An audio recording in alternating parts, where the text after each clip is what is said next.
Sawadee-katukon, Babi ni Sir again. For today's video guys, a day in my life as usa na ka asawa. Charot! So kaning nga video di ay kato pa ning March. Karon pa jud ako na o kaya ni karon pa ko nakabantay nga naa pa man ning video ha. Oh. Kaning nga video kay mo apas ko sa kong bana sa Digos, gibilin man ko niya sa Buanga guys. Kasabi. Bitaw first and foremost, gusto na ako i-shout out ako mga ninang. Oh, ninang na ako nga mga kabatch man mi ani good no. So akong principal sponsors kompleto na iyang napoy young at heart o diva. Saon ka man kay nag-late magminyo si Babin. So di na gyud sila ang ngayon yung mag-bridesmaid no. Bitaw nakisabay ko ani nila kay mo ato sa Zamboanga kay naslay paliton no kay nay program nga malabot nila so nangandam sila. So ako po nakisabay na lang ko kay mo ato og Davao. Kay gimingon ako sa kumbanan no pinakaadlaw ko wala kakita niya. Charot. Okay, diri na tano explain Ricardo's na ta kay basi maguna-una gyud mo halang anong gibilin man na siya no. Estudyante pa maguna kumbana mao nang niuna siya kay napud siya exam nga pagahimuon.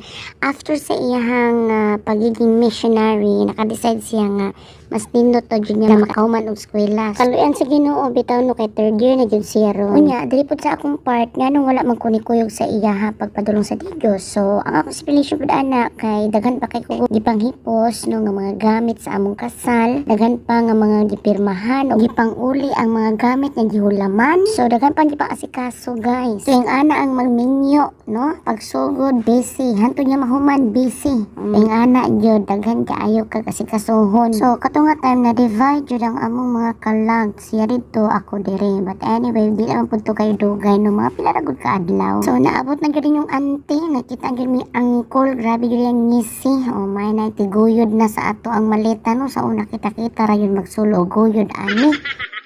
Unya dagko kay mga singot kay maning kamot lagi guyod aning malita no. So sa mga gusto nga naay mo guyod sa mga malita hala pag minyo na mo. Bitaw joke lang.